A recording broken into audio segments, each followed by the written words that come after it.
How to fix boot device not found on Windows PC. Here is my HP laptop, HP Spectra.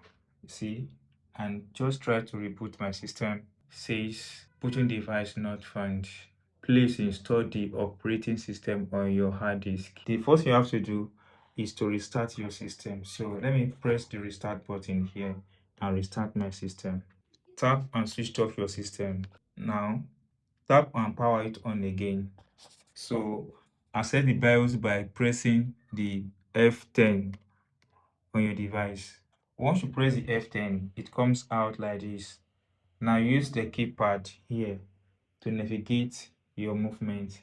So go to system configuration, use the keypad and move to system configuration. Under system configuration, scroll down until you have access to the booting, this booting option, then hit the enter button. Once you hit the enter button, it comes out like this. Then scroll down to legacy. Legacy support, hit the enter button to enable legacy support. Disable here, you need to enable it. So once you hit the enter button, enable, enter button again. Then swap and click yes.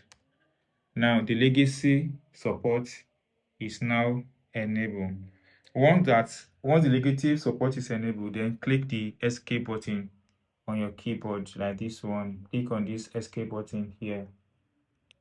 Now once you click the escape button, you have yourself at this place.